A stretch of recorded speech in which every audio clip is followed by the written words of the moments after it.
Bienvenue dans cette nouvelle édition du QG Week-end. Voici les titres de l'actualité. Au Maroc, le groupe Attijari Wafa Bank a signé 4 accords de partenariat en marge de la 6e édition du Forum international Afrique Développement. Ils ont pour but de faciliter les liens entre les opérateurs économiques de l'Est et de l'Ouest.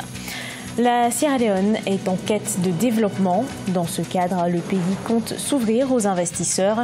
Le pays possède encore de bonnes potentialités et un climat favorable aux opérateurs économiques. Et puis en moins de 30 ans, le Sahel a perdu plus de 18% de sa superficie agricole.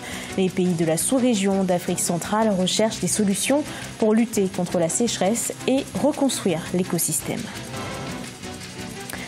Ils sont au nombre de 4. Il s'agit de protocoles d'accord paraphés par le groupe marocain Attijari Wafa Bank avec la Kenya Commercial Bank, la COMESA, la Banque africaine de développement, les associations patronales féminines et le gouvernement sierra-léonais. Leur objectif principal est de fluidifier les relations entre les opérateurs économiques de l'Est et de l'Ouest. Deva Panzou.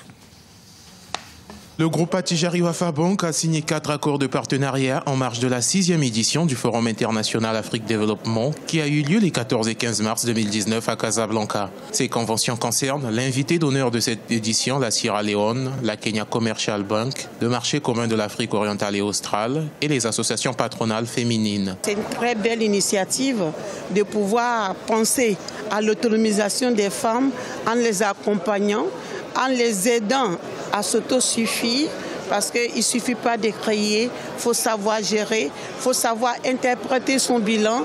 Donc c'est accompagné de formation, d'information et de beaucoup de conseils, et puis avec l'assistance technique. Le groupe Attijari Wafa Bank, qui prône l'intégration économique régionale, envisage d'étendre son champ d'action là où elle est peu visible. La banque marocaine est disposée à accompagner les femmes entrepreneurs. Le groupe Attijari Wafa Bank souhaite vraiment participer et contribuer à la concrétisation de cette intégration.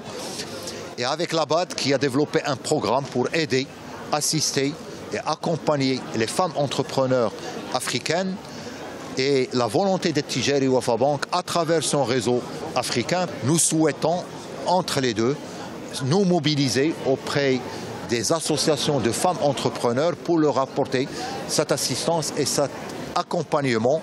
24% de femmes africaines sont créatrices d'entreprises, soit le taux le plus élevé au monde, et une femme sur 3 déclare avoir un projet de création d'entreprise. Grâce à l'implication du groupe Attijari Wafa Bank, les femmes entrepreneurs du continent vont recevoir un soutien à la hauteur de leurs ambitions. Sierra Leone, terre d'investissement. Ce pays de plus de 6 millions d'habitants a été mis à l'honneur lors du 6e Forum international Afrique Développement d'Attijari Wafa Bank.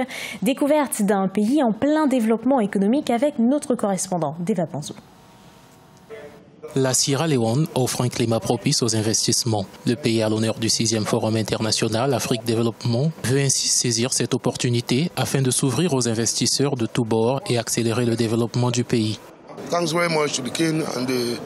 Nous nous réjouissons vraiment. Cette manifestation est la preuve que nous sommes admirés, ce qui veut dire que nous devons faire plus pour garder ce record. Nous savons que nous allons attirer des investisseurs et nous sommes prêts à les recevoir. Lors de la campagne électorale qui a conduit à son plébiscite, le président sierra-léonais Julius Maada Bio a promis de faire de l'éducation, du développement agricole et de la lutte contre la corruption ses priorités. Le pays possède encore d'énormes potentialités et un climat paisible favorable aux opérateurs économiques. Nous avons plus de 70% des terres arables, nous avons des minerais, nous avons de l'or, du diamant. Il n'y a pas de risque parce que la sécurité en Sierra Leone est garantie à 99%, donc pas de souci pour les investisseurs. Avec plus de 6 millions d'habitants, la Sierra Leone occupe la 163e place sur 190 pays dans le classement Doing Business de la Banque mondiale. Son indice de développement humain est de 0,42. Il se classe 189e au niveau mondial. Le Bénin en quête d'autonomie énergétique. Le gouvernement a procédé à la mise en service du premier moteur de la centrale énergétique de Maria Gleta 2. Le produit du site fait 127 MWh. Le Parlement béninois a validé plusieurs propositions de financement de la part des partenaires au développement d'un total de 54 milliards de francs CFA, soit 82,3 millions d'euros. Ces fonds sont destinés aux projets de financement d'eau potable et d'électrification. Au Nigeria, 20 personnes ont perdu la vie après l'effondrement d'un immeuble ce mercredi 13 mars 2019. Il s'agit d'un bâtiment abritant une école dans la capitale économique Lagos. Le gouvernement local de l'État de Lagos a entrepris la démolition des immeubles à haut risque. Reportage de notre correspondant Chekomar Bandargo. Dans un mélange de gravats et de ferraille, cette grue dégage les débris pour tenter de trouver d'éventuels survivants. On est le jeudi 14 mars 2019. La veille, un immeuble abritant une école, des appartements et des magasins s'effondrait, coûtant la vie à près de 8 personnes selon les témoins. Je remercie Dieu de ne pas avoir été en plus mauvais état que je ne le suis maintenant, mais ma mère et ma sœur sont grièvement blessées. Ma sœur a des blessures sur son visage et ma mère, elle en a aux 2 jambes. Ce cas d'effondrement n'est pas isolé. À Lagos, nombreux sont les bâtiments qui ne respectent pas la réglementation en matière de construction. Et le matériau utilisé n'est pas toujours de bonne qualité. Le gouvernement de Lagos a donc entrepris la démolition des immeubles à risque. Mais l'urgence se situe au niveau de la prise en charge des victimes.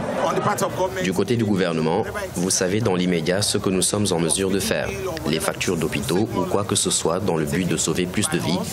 Toutes ces démarches devraient être prises en charge par nous et nous verrons également dans quelle mesure ceux qui ont été secourus seront mis dans de bons endroits pour qu'ils reçoivent des soins appropriés. Jusque-là, aucun chiffre officiel n'a été communiqué quant au nombre de victimes. Mais les riverains affirment que l'école comptait environ 100 élèves. Quand les uns pleurent leurs proches, d'autres souhaitent un quelconque appui du gouvernement, car ayant tout perdu, vêtements, argent et aussi leur commerce. La sécheresse, un défi pour le Sahel. Les pays de la sous-région d'Afrique centrale comptent miser sur les recherches agronomiques pour lutter contre les sécheresses causées par le changement climatique. Recherche de variétés de semences, reconstitution de l'écosystème des zones en proie à la sécheresse. Ce sont les priorités des États de la sous-région en matière de développement agricole. Reportage de notre correspondant Mahamat Ramadan, commenté par Marie-Colette Baba Sagana.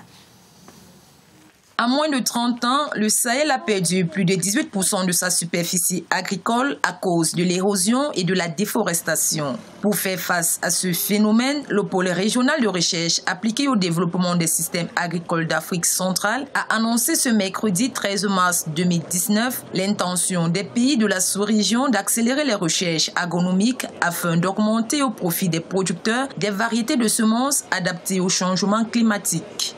Dans notre programme sémencier, par exemple, il est encouragé aux chercheurs de travailler pour pouvoir trouver des variétés qui puissent s'adapter, surtout à la sécheresse, et pouvoir que les populations puissent avoir ces variétés et faire face à ce problème que vous évoquez sur le changement climatique.